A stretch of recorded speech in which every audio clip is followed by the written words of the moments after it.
The chocolate chip cookie recipe was created accidentally by Ruth Wakefield, owner of the Toll House Inn in Whiteman, Massachusetts. Ruth was preparing to make a batch of chocolate butter drop dew cookies, which included baker's chocolate. However, she soon discovered that she was all out of it and decided to incorporate Nestle's semi-sweet chocolate chunks, thinking it would just melt into the mixture like the baker's chocolate. Instead, she made the world-renowned chocolate chip cookie. In this experiment, I will determine the best flour to incorporate into chocolate chip cookies to achieve the softest and chewiest cookie. For this experiment, the control variables are going to be unsalted butter, cane sugar, eggs, baking soda, baking powder, ionized sea salt, and milk chocolate chips. The experimental ingredient is going to be the types of flour. So this is the original recipe. And I omitted the brown sugar. Instead, I used 2 cups of white sugar and the vanilla extract wasn't incorporated. I divided the recipe into fourths because I didn't want to bake 144 cookies, which makes the recipe this.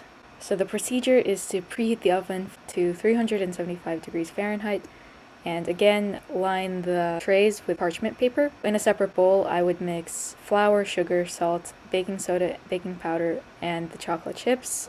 Mix until combined, and then I will incorporate the wet ingredients, so the butter and the eggs, right into the bowl with the dry ingredients. I did everything else off camera because that would take too long. So the results turned out that the whole wheat flour and coconut cookies looked extremely similar. They also baked very similarly because they did not spread or rise really at all. They kind of just hardened. They did not disperse into a rounder silhouette like the self-rising and all-purpose flour cookies. The self-rising cookies turned out to be the softest and chewiest, with the coconut cookie as its runner-up.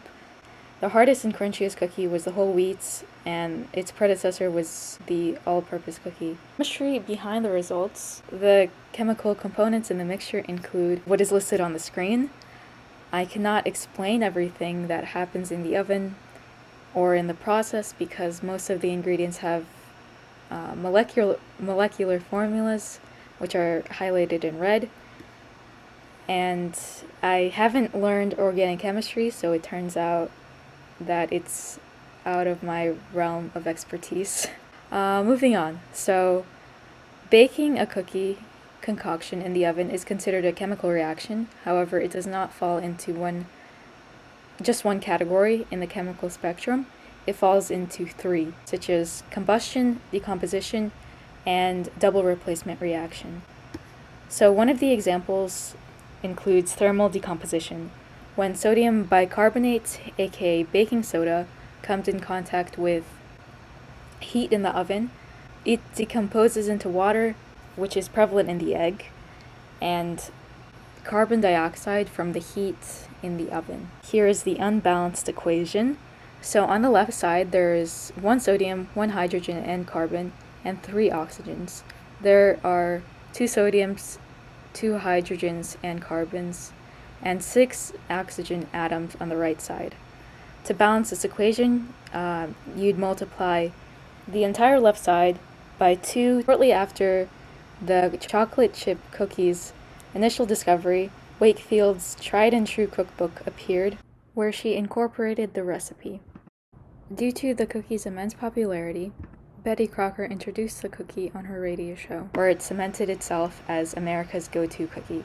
Now the cookie is the most popular dessert in the world, especially in the United States, with nearly 93% of every American household serving them after every meal.